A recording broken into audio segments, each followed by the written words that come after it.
Have you ever wondered what's in a photographer's camera bag? Well, today I'm gonna show you what's in my camera bag in 2024. The most important thing is the bag, of course, and my bag is right here. Actually, I do not remember the name of this bag. I got it a while ago. But yeah, I've got this off of B&H a while ago when I got my Sony a6400 and everything. But this bag, the reason why I like it, first of all, is because it's waterproof, and secondly, it has this little thingy at the bottom. So like I'm on a photo shoot and it starts to rain, I'll literally just take it out and I'll cover it. That's pretty cool in my opinion. One time I was on a football game and I was just shooting, and all of a sudden it started raining and we had to evacuate in the school. So I decided to leave early and we parked the car all the way at the other side of the school, so we had to walk, and that's when that came in clutch. But the only thing I don't like about a camera bag is I can't put my laptop in it. As soon as you open my camera bag, you're gonna see my Sony a6400. This is my baby right here, bro. This is the daily base camera that I use every single time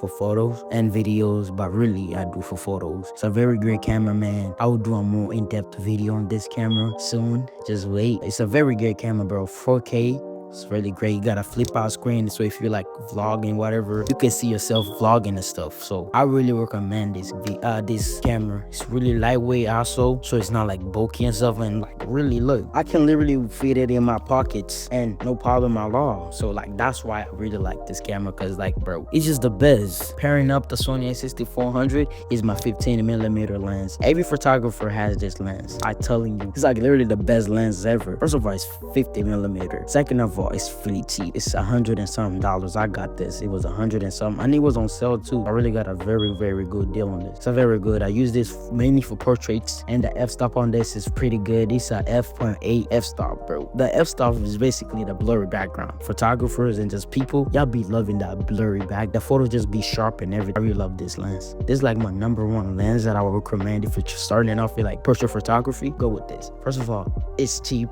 Second of all, it's great. What else is there to say? My second camera is a Canon R100. Yeah, I do have a Sony and a Canon. Canon R100 is what it's recording right now, and paired with R100 is an 8-45mm lens. One thing I like about the Canon cameras is the color science. They're really good. You could play around with the Sonys, but I feel like them is a more advanced camera system of the colors and stuff. So if you're really good at color grading, you could get some great videos. But with this, I feel like it's friendly to somebody who's just trying to get to just little photos here and there and really not gonna do a lot of editing, if you know what I mean. This is the Sony 55 with a 210mm lens. This bull has been really through it. This is the lens that I started sports photography with, and I still have it. It's a really great lens. Not gonna cap, it is a great lens, but if you're only shooting outdoors sports like track and field, soccer, what else, football, I use this camera really where I see great results when I'm shooting football is pre-game because the sun is still out and stuff,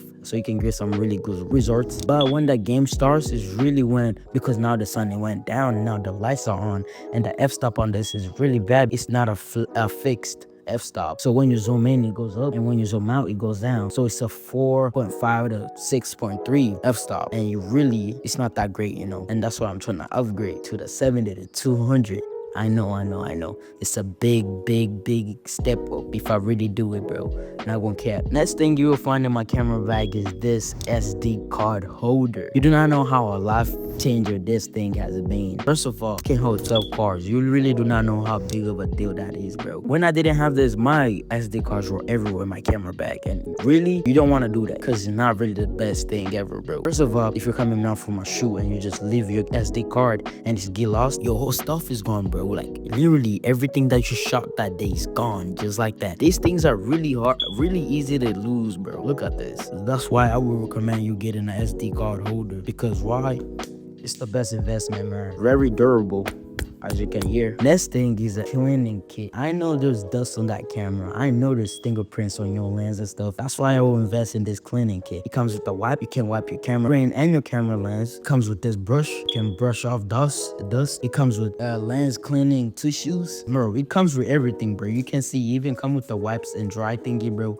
Literally, it comes with everything. And this is a game changer, bro. Because sometimes when you're shooting and you notice there's a black spot on your screen, that's your sensor, bro. I will never never recommend somebody touching their camera sensor, because if you do, you're damaging your camera. What I use is this. It blows out the dust. I really don't have to touch it. It doesn't do the best job, but it gets it done. Not gonna cap. Next thing in my camera bag is this. This is a SD card reader. So basically it goes into your phone. Really handy. Next thing is a gimbal. Alright, as I said, I do here and there videos, but mostly I use this when I go to wedding. If you do not know what a gimbal is, gimbal, it gives you very steady shots, very smooth shots. So if you're shooting handheld and you notice those like movements and we can tell it's handheld, if you put your camera on this, bro, you're gonna get some very smooth shots, bro. I'm telling you. Sports wise, yes, you can use this, but like if you warm up shots and pre-game shots, yeah. But like in game, you can't really use it because moving a lot. So you can't really pan that fast with the gimbal. So you can start off with a gimbal pre-game and then get into him handheld throughout the game.